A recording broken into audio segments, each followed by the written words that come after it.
Typiquement vôtre. Il est là avec sa grosse saucisse corse, le figatello. Non. Olivier Pau. Qu'est-ce que le figatello sinon une grosse saucisse corse? Je suis désolé. C'est une saucisse corse, mais elle est en forme de U déjà. C'est vrai, elle est en forme de U, un peu comme un cadeau. Je ne souhaite à personne une saucisse en forme de U. Bah non, évidemment. Bon, ça sert à rien. On va pas se mentir. Non. La charcuterie corse. Il est tard dans l'après-midi. Oui. Il est tard. Si je peux y revenir. Oui. La charcuterie corse, quand elle est bonne, quand elle est authentique, elle est quand même vraiment très très bonne. Unique. Le seul problème de la charcuterie corse, c'est qu'elle est souvent galvaudée et qu'on vous vend sous l'appellation de charcuterie corse des charcuteries qui sont faites avec des cochons qui proviennent de bien ailleurs et qui n'ont rien à voir avec le cochon corse dont je vais vous parler dans un instant. Alors, tout d'abord, parlons du fameux figatello. Alors, figatello au singulier, figatelli au pluriel. De quoi s'agit-il? Alors, il s'agit d'une des innombrables charcuteries corses. Elle date du Moyen-Âge, à l'époque de la domination génoise de l'île. Il s'agit d'une saucisse qui peut être soit fraîche, soit séchée, et qui est constituée essentiellement de foie de porc, mais aussi de gras de porc et d'un peu de maigre. Il y a énormément de recettes. On va dire que dans chaque famille, il y a une recette différente de figatello. Sa grande particularité, c'est qu'elle est très saisonnière, parce qu'elle est faite au moment où on tue le cochon. Et on tue le cochon en Corse à partir du mois de novembre jusqu'au mois de mars, exclusivement durant les périodes hivernales. Pourquoi à ce moment-là? J'imagine que parce que c'est à ce moment-là qu'on a le plus besoin finalement de calories et de protéines de viande, et qu'en plus, comme on tue les porcs à un âge en général autour de 18 mois, et comme les naissances ont plutôt lieu au printemps et en été, ça correspond à ce moment-là.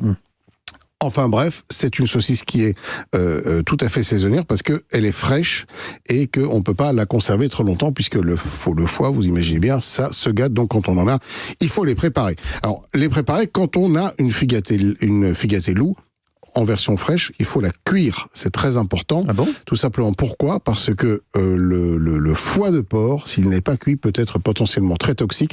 Et vous pouvez quand même choper une hépatite. Donc le jeu n'en vaut pas la chandelle. Il faut quand même la passer soit sur des braises, dans la poêle, etc. Sauf si elle est séchée. Dans ce cas-là, vous la mangez tel un saucisson. Alors, elle est surtout préparée à base du fameux porc nostrale. Et ce porc nostrale, c'est le porc corse, ça signifie le nôtre d'ailleurs en Corse, et c'est un animal pratiquement exclusif à l'île de Beauté. Alors il est issu d'une vieille souche méditerranéenne, il a pratiquement failli disparaître à cause des nombreux croisements qui ont eu lieu dans l'île, mais un certain nombre de producteurs ont voulu le sauvegarder, l'ont développé. Aujourd'hui on peut dire qu'il est sauvé. Alors c'est un petit porc robuste, assez rustique et plutôt sauvage. Il vit en semi-liberté, il se nourrit des herbes de la garrigue, il se nourrit un petit peu de glands, de châtaignes, de choses comme ça. Et à la fin de sa vie, on va finir ce qu'on appelle la finition de l'animal, c'est-à-dire qu'on va lui donner à manger de la farine de châtaigne, et c'est une alimentation importante parce qu'elle va notamment contribuer à son gras qui est assez remarquable. Et comme je vous l'ai dit, les animaux sont abattus entre 12 et 36 mois en règle générale, exclusivement en hiver, à des poids qui sont compris entre 85 et 140 kilos. Et c'est ce porc nostrale qui permet... C'est un porc noir? C'est un porc noir, oui, exactement. Alors tout à l'heure, je vous montrerai une photo de ce porc noir dans mon petit village en Corse, où je vais l'été. Il se balade librement dans le village. Et vous le mangerez bientôt en figatello. Oui, c'est possible. Oui. C'est tout à fait possible. Alors, qu'est-ce qu'on peut faire avec ces figatello ou figatelli au pluriel? Très jolie photo. Hier, je vous ai parlé... À mon avis, celui que vous avez en photo, Mathieu, on va pas le manger. Il est déjà mangé. À mon avis, il est trop âgé, là. Ah oui, il était tout vieux. Oui, mais je crois qu'il a été mangé quand même. La dernière fois, il était plus. Ah bon? On peut manger un vieux porc? Oui. Titre.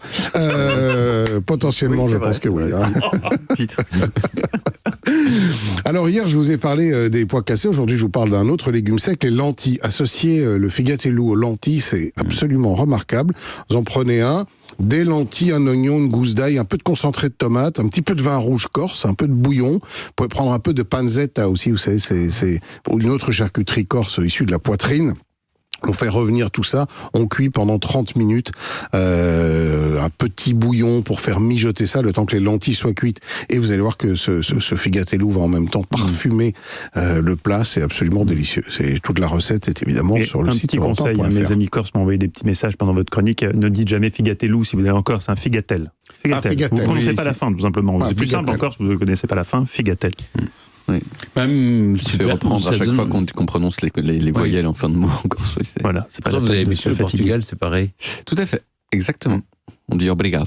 Vous êtes prêts pour la Corse. Ouais.